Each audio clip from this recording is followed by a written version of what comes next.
ഈ രണ്ട് വലുത് വെച്ചിട്ട് ഞങ്ങള് സാമ്പാർ ഉണ്ടാക്കി എടുക്കും.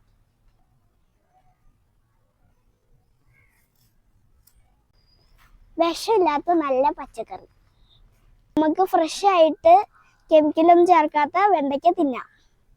ഇന്നത്തെ സാമ്പാർ ഉണ്ടാക്കാനുള്ളതായുണ്ട്. ഇവിടെയൊക്കെ കുറെ തക്കാളികൾ ഉണ്ടായിട്ടുണ്ട്.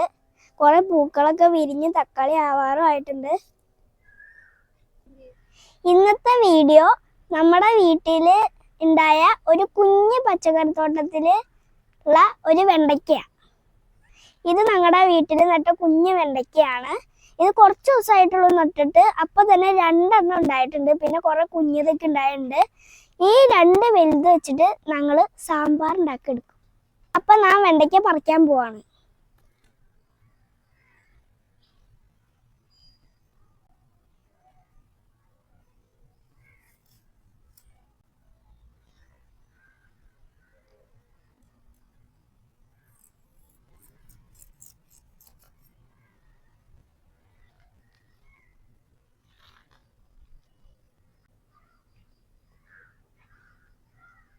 ഇത് നല്ല ഫ്രഷ് വെണ്ടയ്ക്കാണ്.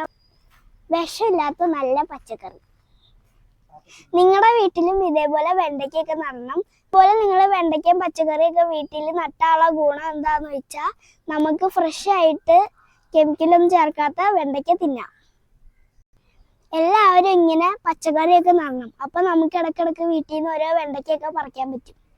വെണ്ടയ്ക്ക ചെടിയിൽ കുറച്ചും കൂടി വെണ്ടയ്ക്ക ഉണ്ട്, അതും കൂടി പറിക്കാം.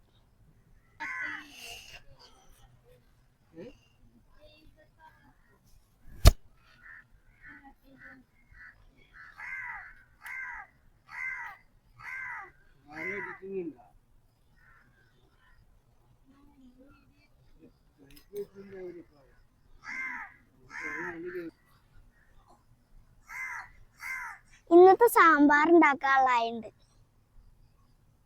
ഇനി ഞാൻ നിങ്ങളെ വേറൊരു പച്ചക്കറി തൈ കാണിച്ചു തരാം. അതിന് നമുക്ക് കാണും.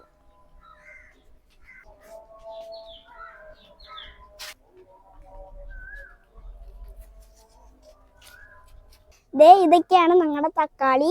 ഇത് കണ്ടോ, ഇതിൽ കുറെ തക്കാളികളൊക്കെ ഉണ്ടായിട്ടുണ്ട്. അതുപോലെ കുറെ പൂക്കളൊക്കെ ആയി തുടങ്ങിയിട്ടുണ്ട്.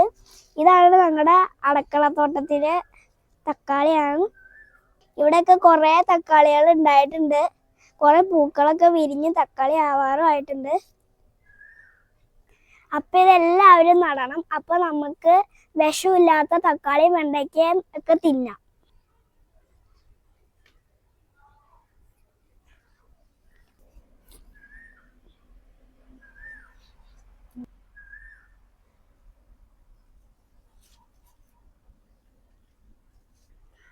ഈ തക്കാളിയുടെ അടുത്ത് നിൽക്കുമ്പോൾ തന്നെ ഭയങ്കര സ്മെല്ലാണ്.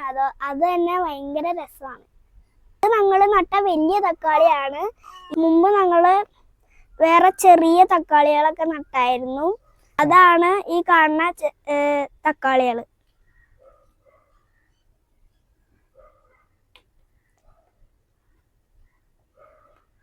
ഞങ്ങൾ കുറച്ച് ദിവസം മുമ്പ് നട്ട തക്കാളികൾ അതൊക്കെ. ഇത് വലുതായി കഴിയുമ്പോൾ ഒരുപാട് തക്കാളി നമുക്ക് കിട്ടും. കടയിൽ നിന്ന് മേടിക്കണ്ട. എങ്ങനെയുണ്ട് നമ്മുടെ അടുക്കളത്തോട്ടം? ഇഷ്ടപ്പെട്ടെങ്കിൽ സബ്സ്ക്രൈബ് ചെയ്യുക, ലൈക്ക് ചെയ്യുക, കമന്റ് ചെയ്യുക.